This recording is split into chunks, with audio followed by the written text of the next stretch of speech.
The emergency transmission crackled through the void of space, its distress signal bouncing off relay stations across 3 star systems before finally reaching Earth's orbital communication array.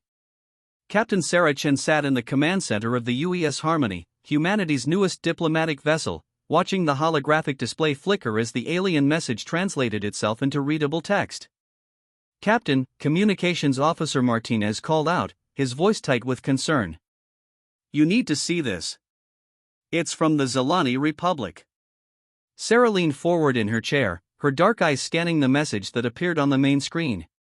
The Zilani were one of the newer members of the Galactic Council, a peaceful species known for their advanced agricultural techniques and their complete aversion to conflict.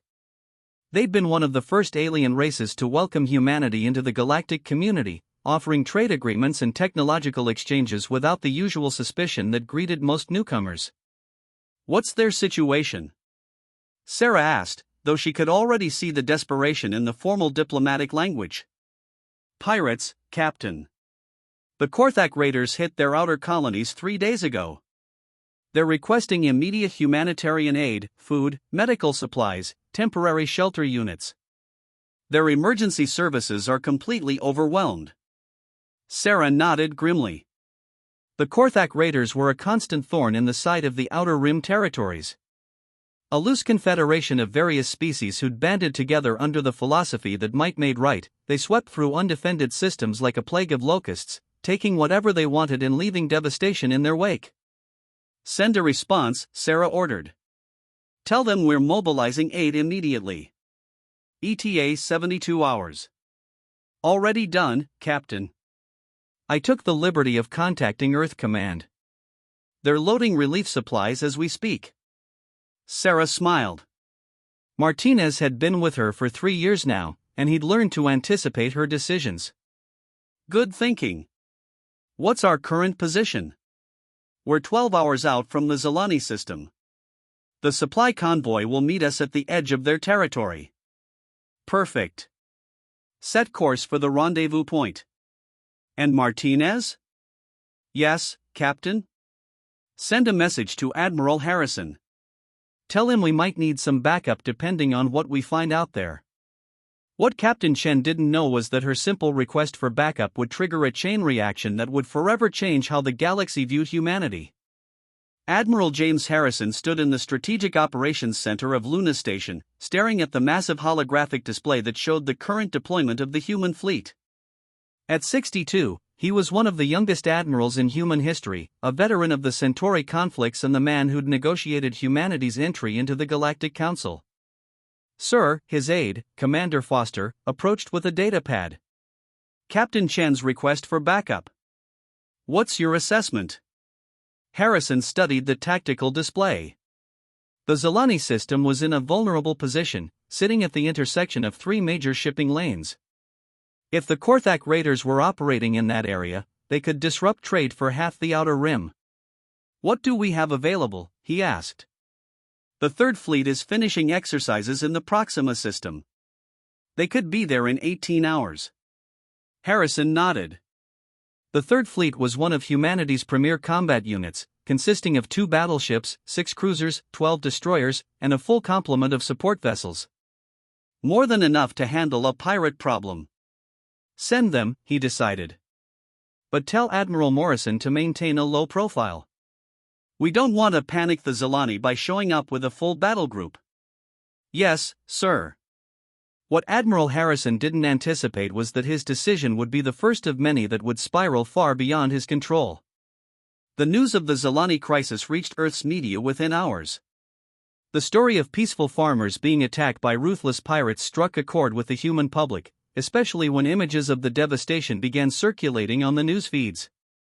Senator Patricia Vance stood before the emergency session of the Colonial Defense Committee, her voice carrying the weight of moral authority that had made her one of the most powerful politicians in the solar system. "Ladies and gentlemen," she began, her silver hair catching the light as she gestured toward the holographic images floating above the conference table. "We are looking at a humanitarian crisis of unprecedented scale. The Zilani Republic, one of our closest allies, has been devastated by these pirate attacks. Their agricultural centers have been destroyed, their medical facilities bombed, and their population centers are in chaos. She paused, letting the images speak for themselves. Burned-out settlements, refugee camps, Zilani civilians, tall, graceful beings with pale blue skin and large, expressive eyes, huddled around makeshift shelters. The president has already authorized humanitarian aid, she continued, but I submit to you that this is not enough. These pirates, these Korthak raiders, they're not just criminals. They're terrorists. They attack the innocent, the defenseless, those who cannot fight back. And if we don't stop them here, if we don't send a clear message that such actions will not be tolerated, where will they strike next? Senator Robert Hayes, the committee's ranking conservative member, leaned forward. Senator Vance, are you suggesting we declare war on the Korthak raiders? I'm suggesting we do what we've always done when faced with bullies and tyrants, Vance replied. We stand up to them. We show them that there are consequences for their actions. The Third Fleet is already en route, but I propose we send additional forces. Make it clear that humanity will not stand by while innocent people suffer. The vote was close, 9 in favor, 7 against, but it was enough. By the time the session ended, orders were already being transmitted to fleet commanders across the solar system. Captain Chan stood on the bridge of the Harmony, watching the Zilani homeworld grow larger on the main screen. The planet was beautiful, vast continents covered in geometric patterns of farmland, cities that seemed to grow organically from the landscape, and 3 small moons that cast shifting shadows across the surface. Captain, Martinez called out, I'm picking up multiple signatures on long-range sensors. It's the Third Fleet. Sarah nodded. She'd been expecting Admiral Morrison's task force, but as the sensor readings came in, she frowned. That's a lot of ships for a pirate problem. 43 vessels, Captain. 2 battle groups plus support ships. Sarah's frown deepened. 2 battle groups? That was enough firepower to level a planet. Hail Admiral Morrison. The face that appeared on the screen was weathered and stern, with gray hair and the kind of scars that came from actual combat rather than training accidents. Admiral Morrison had been fighting pirates, insurgents, and worse for 30 years. Captain Chan, Morrison's voice was gravelly and tired. I assume you're wondering why I brought half the fleet. The thought had crossed my mind, Admiral. Orders from Earth Command. Seems the politicians have decided this is about more than just helping the Zilani. They want to send a message. Sarah felt a chill run down her spine. What kind of message? The kind that involves orbital bombardment if the Korthak don't surrender immediately. Before Sarah could respond, Martinez interrupted. Captain, we're receiving a transmission from the Zilani government. They're asking us to hold position. Put it through. The face that appeared on the screen was distinctly Zilani, tall, elegant, with the pale blue skin and large dark eyes that were characteristic of their species. But there was something in those eyes that Sarah had never seen before when dealing with the Zilani, fear. Captain Chan, the Zilani official began, his voice carrying the musical quality of his people but strained with obvious distress. I am High Counselor Varen of the Zilani Republic. We are grateful for your rapid response to our request for aid, but we must ask, why have you brought so many warships? Sarah glanced at Admiral Morrison, who nodded grimly. High Counselor, we're here to help. The fleet is here to ensure that the Korthak raiders cannot threaten your people again. But Captain, Varen's voice was barely above a whisper, we asked for humanitarian aid. Food, medicine, temporary shelters. We did not ask for a military invasion. It's not an invasion, Sarah began, but she could see that her words were having no effect. The Zilani's large eyes were wide with terror, and she suddenly realized how this must look from their perspective. The Zilani were a peaceful species. They had no military to speak of, no weapons more powerful than what was needed for hunting small animals. To them, the sudden appearance of 43 human warships in their system wouldn't look like rescue, it would look like conquest.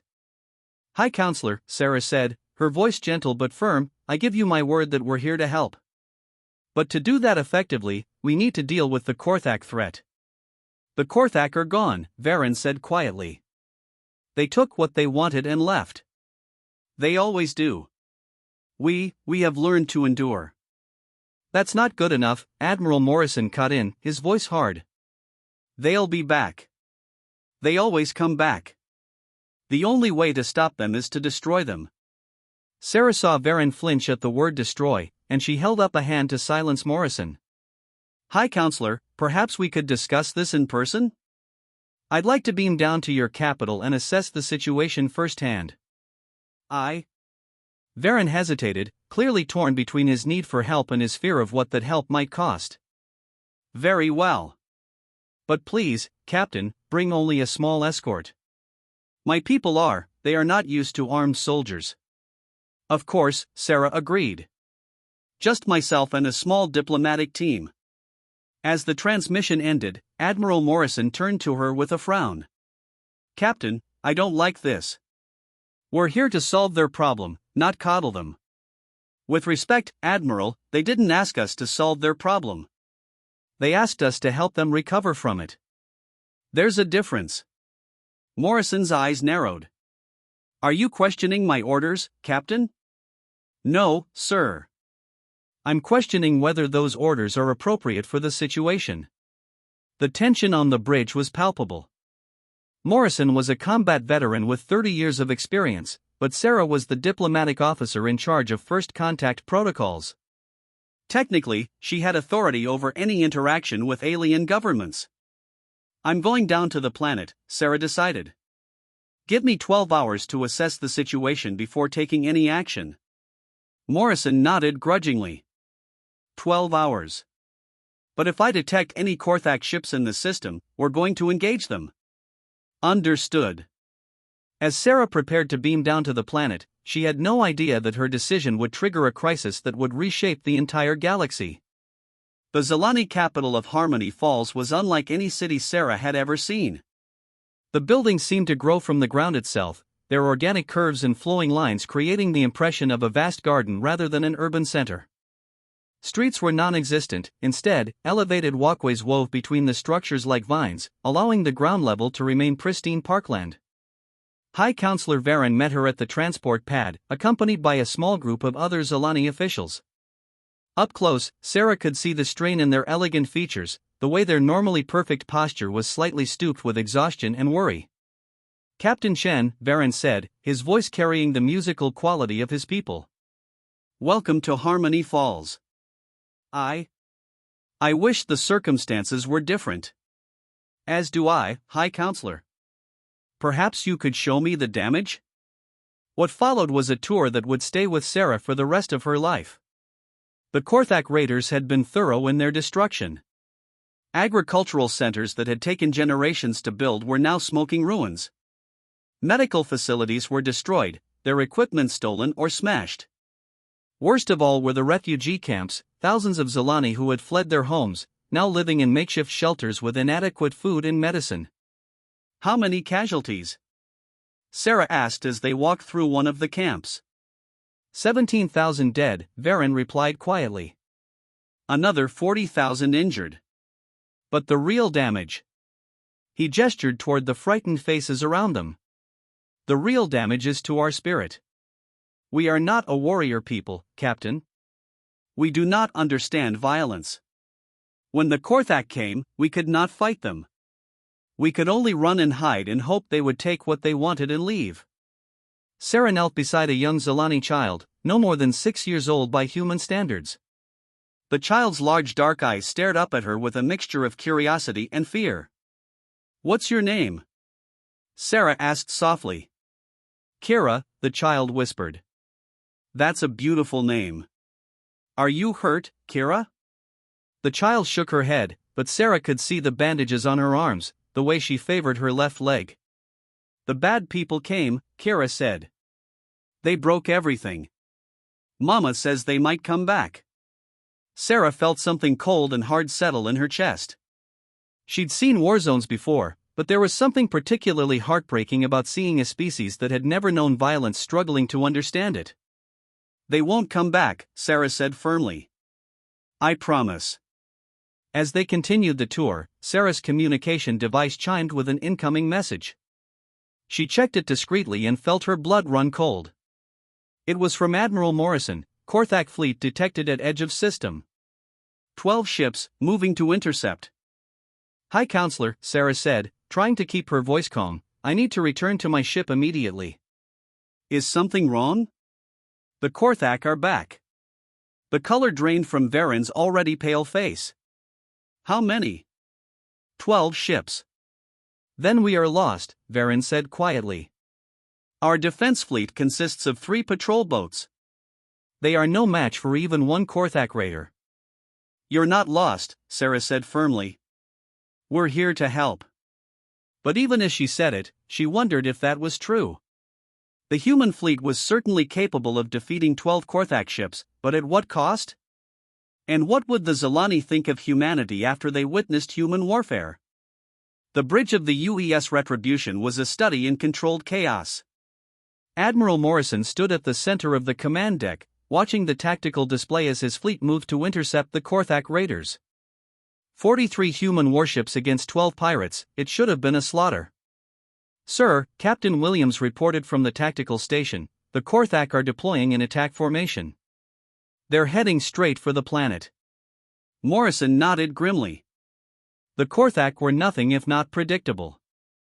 They'd try to use the planet as a shield, forcing the human fleet to either let them go or risk collateral damage. All ships, this is Admiral Morrison. We are weapons free. I want those pirates destroyed before they can reach the planet. Sir, Williams said hesitantly, the Zilani have requested that we avoid orbital bombardment.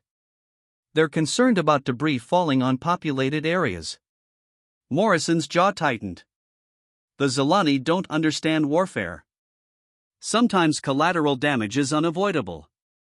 Admiral, the communications officer interrupted, Captain Chen is requesting immediate transport to the fleet. She says she has critical information about the situation. Negative. She can brief us after we've dealt with the Korthak. What Morrison didn't know was that his decision to engage the Korthak without consulting the Zilani would trigger a chain of events that would spiral far beyond his control. The Battle of Harmony Falls, as it would later be known, lasted exactly 14 minutes. The Korthak raiders, despite their reputation for ruthlessness, were no match for the combined firepower of 2 human battle groups. Their ships were destroyed one by one, their crews given no quarter. But it was the aftermath that would haunt Sarah Chen for the rest of her life. She stood on the bridge of the Harmony, watching the tactical display as the last Korthak ship exploded in a brilliant flash of light. Around her, the bridge crew cheered, but Sarah felt only a growing sense of dread.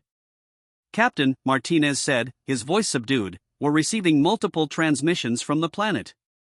The Zilani government is requesting immediate communication. Sarah nodded. Put High Counselor Varen through. The face that appeared on the screen was pale with shock. Behind Varen, Sarah could see other Zilani officials, their large eyes wide with terror. Captain Chen, Varen's voice was barely audible, what have you done? We've eliminated the Korthak threat, High Counselor. Your people are safe. Safe? Varen's voice cracked. Captain, we monitored your battle. We saw what your weapons can do. We saw how you destroyed those ships so easily. Sarah felt her heart sink.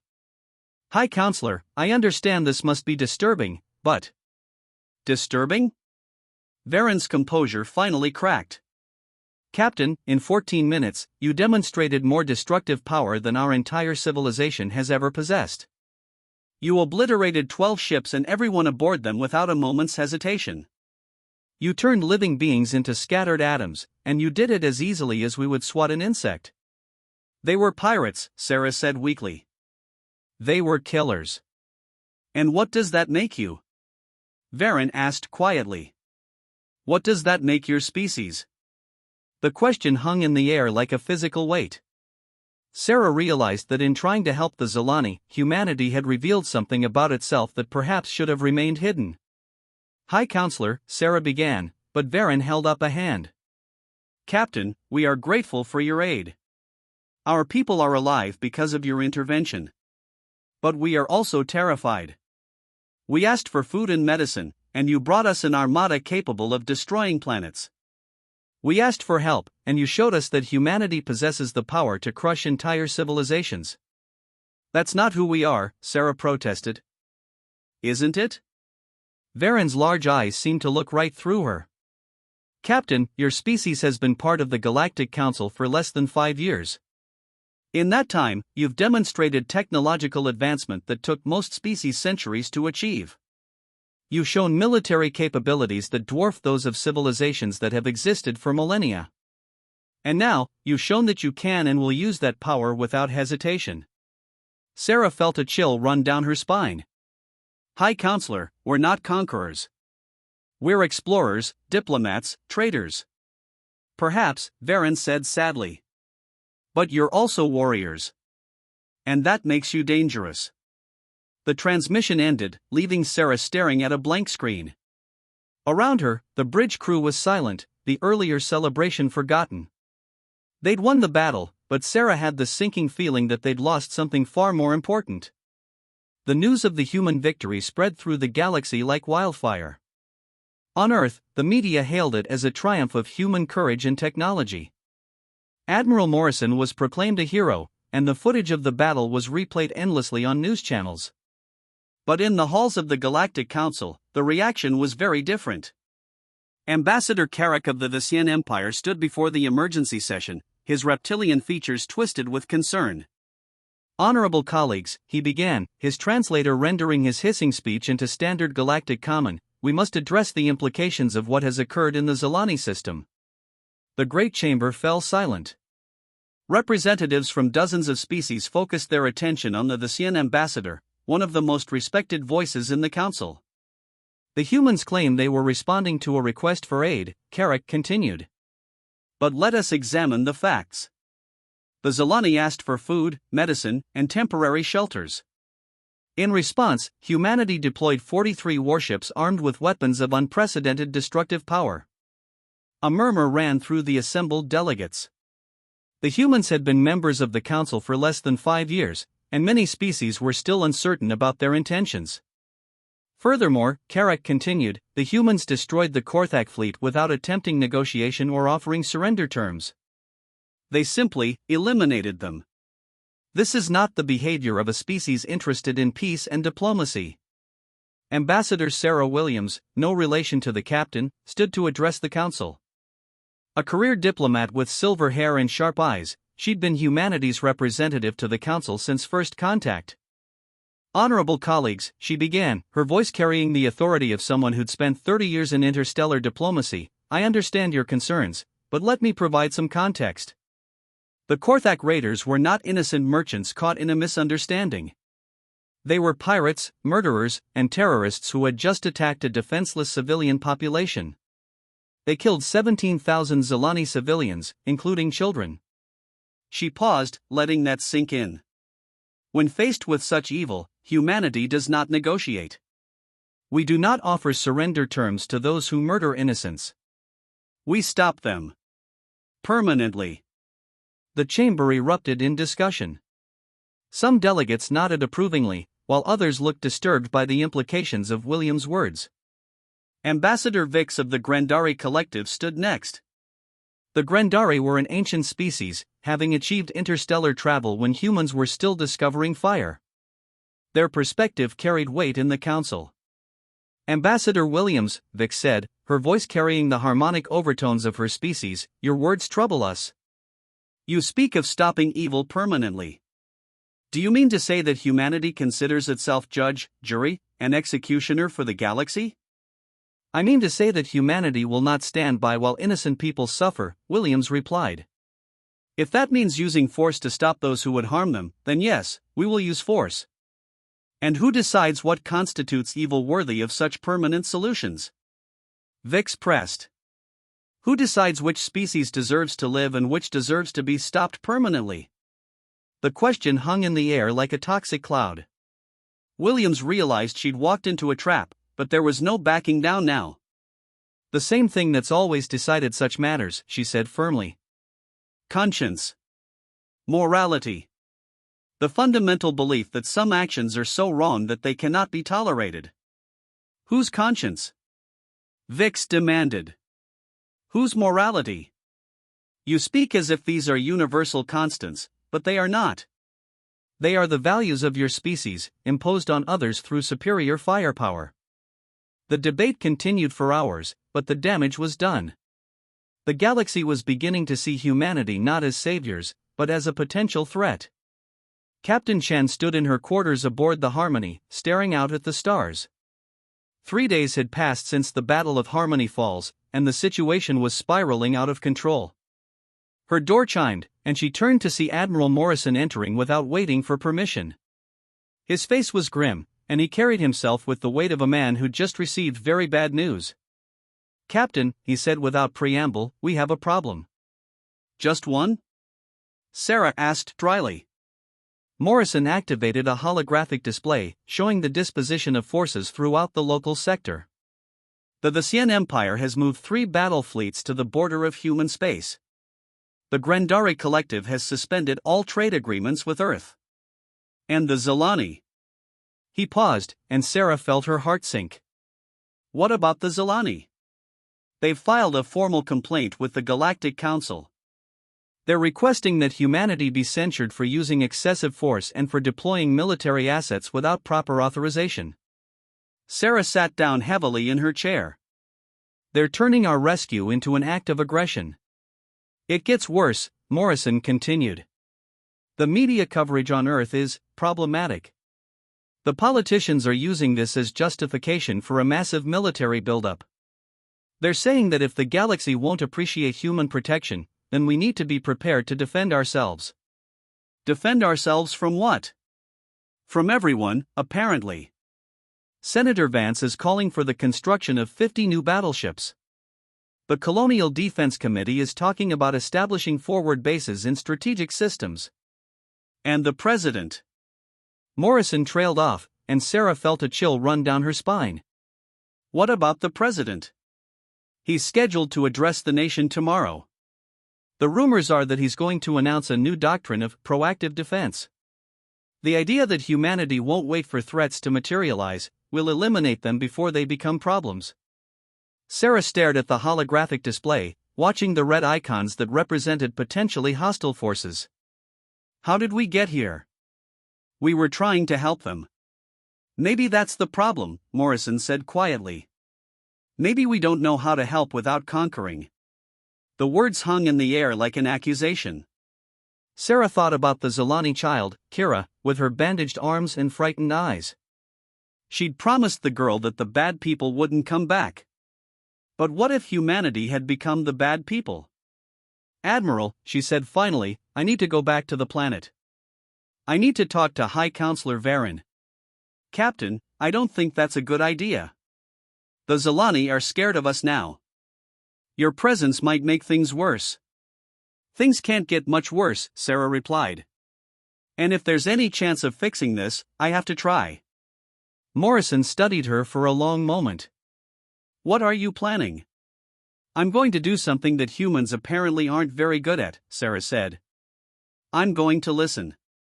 The meeting took place in a small chamber beneath the Zilani capital, away from the orbital sensors and communication arrays that might be monitoring their conversation.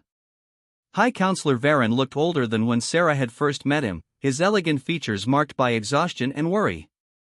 Captain Chen, he said as she entered, I must confess I'm surprised you came alone. I thought it was time we had an honest conversation, Sarah replied. No fleets, no weapons, no politics. Just 2 people trying to understand each other. Varen gestured to a chair that had been modified for human physiology. Please, sit. Though I must warn you, what I have to say may not be pleasant. Sarah settled into the chair, noting how even this small courtesy demonstrated the Zilani's fundamental desire for harmony. High Counselor, I want to understand. We came here to help you. We stopped the Korthak from ever threatening your people again. Why does that terrify you? Varen was quiet for a long moment, his large dark eyes studying her face. Captain, have you ever wondered why so many species in the galaxy have avoided developing the kind of military technology that humanity possesses? I assume it's because you found better ways to resolve conflicts. Partially, Varen agreed. But there's another reason. We've learned from history, not just our own, but the history of dozens of species who came before us. Do you know what happens when a species develops the ability to easily destroy its enemies? Sarah shook her head. They begin to see everyone as a potential enemy, Varen said quietly. It's an inevitable progression. First, you develop weapons to protect yourself. Then, you realize that the best protection is to eliminate threats before they become dangerous. Finally, you decide that anyone who might potentially become a threat must be eliminated. That's not what humanity is doing, Sarah protested. Isn't it? Varen activated a holographic display, showing news feeds from Earth. Your politicians are calling for a massive military expansion. Your media is discussing the need for proactive defense. Your military leaders are talking about establishing forward bases in strategic systems. Tell me, Captain, how is this different from conquest? Sarah watched the news feeds, seeing her own species through alien eyes. The rhetoric was indeed disturbing when viewed from an outside perspective. We're not conquerors, she said, but even to her own ears, the words sounded hollow. Perhaps not intentionally, Varen agreed. But the effect is the same. You came to our system with 43 warships. You destroyed 12 enemy vessels without offering them a chance to surrender. You demonstrated that you possess the power to obliterate entire civilizations. And now, when other species express concern about this display of power, your response is to build more weapons and prepare for war. What would you have us do? Sarah asked, frustration creeping into her voice. Stand by while innocents suffer? Let pirates and murderers operate freely? I would have you ask yourself a question, Varen replied. When you look at a problem, is your first instinct to find a way to help, or to find something to destroy? The question hit Sarah like a physical blow. She thought about the human response to the Zilani crisis. They'd sent aid, yes, but they'd also sent an armada. They'd offered assistance, but they'd also prepared for war. High Counselor, she said slowly, what if we could find a different way? What if humanity could learn to help without conquering? I would like to believe that's possible, Varen said sadly. But your species has already chosen its path.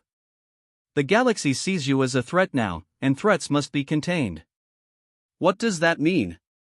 Varen's expression grew even more grave. It means that the Galactic Council is preparing to take action. They're going to offer humanity a choice: submit to restrictions on your military development and accept permanent monitoring of your activities, or face the combined might of the galaxy. Sarah felt the blood drain from her face. They're talking about war? They're talking about survival, Varen corrected. Your species has demonstrated that it possesses the power to destroy civilizations and the willingness to use that power without hesitation. From the galaxy's perspective, humanity has become an existential threat. But we're not. Sarah protested. We're explorers, scientists, diplomats. We want to join the galactic community, not dominate it. I believe you, Varen said gently. But it doesn't matter what you want. It matters what you're capable of, and what you might do in the future. The two sat in silence for a long moment, the weight of the situation settling over them like a shroud. Finally, Sarah spoke. Is there anything we can do? Any way to fix this? I don't know, Varen admitted. But I think the answer lies in something you said earlier. You need to learn to help without conquering. You need to show the galaxy that humanity can be trusted with power. How? By giving it up, Varen said simply. By choosing to be weak when you could be strong. By accepting limitations when you could impose your will. By trusting others when you could dominate them. Sarah stared at the Zilani leader, understanding dawning in her eyes. You're asking us to fundamentally change who we are. I'm asking you to become who you claim to be, Varen replied. The question is whether humanity is capable of such transformation. The emergency session of the Galactic Council was the largest gathering in the organization's history. Representatives from over 200 species filled the Great Chamber, their various forms of communication creating a cacophony of sound that the translation systems struggled to process. Ambassador Sarah Williams stood at the center of the chamber, feeling the weight of 200 alien gazes upon her. In her hands, she held a datapad containing humanity's response to the Council's ultimatum. "Honorable delegates," she began, her voice carrying clearly through the chamber's acoustics, "I come before you today not as a representative of human power, but as a voice for human conscience." The chamber fell silent. This was not the defiant speech many had expected. 3 weeks ago, humanity responded to a request for aid from the Zalani Republic. We sent ships, supplies, and personnel to help a species that had been attacked by pirates. Our intentions were good, but our methods were problematic. Williams paused, choosing her words carefully. We brought an armada when we should have brought doctors. We brought weapons when we should have brought food. We brought the tools of war when we should have brought the instruments of peace. A murmur ran through the chamber. This was an unprecedented admission from a species that had been accused of aggressive intentions. The Zalani have taught us something important, Williams continued. They've shown us that sometimes the greatest strength lies in restraint. That sometimes the most powerful action is the one not taken. That sometimes the best way to help is to step back and let others lead. She activated her datapad, and a holographic display appeared above the chamber. Therefore, humanity makes the following commitments to the Galactic Council. First, we will dismantle our forward military bases and recall all military vessels to human space. Second, we will submit to a voluntary cap on our military development, limiting our fleet to defensive purposes only. Third, we will establish a joint commission with the Council to oversee all human military activities outside our home systems. Fourth, we will redirect our military spending toward humanitarian aid and development assistance for species in need. Fifth, and most importantly, we will accept permanent Council oversight of any human military deployment, ensuring that our actions are always in service of peace rather than conquest. The chamber erupted in discussion. Some delegates looked skeptical, others appeared intrigued, and a few seemed genuinely surprised by the scope of humanity's offer. Ambassador Carrick of the Visian Empire stood to respond. Ambassador Williams, these are significant concessions. But how can we trust that humanity will honor these commitments? How do we know this is not simply a strategic retreat while you prepare for a larger conflict? Because, Williams replied, we're going to prove it. Starting today, humanity will begin the process of voluntary disarmament.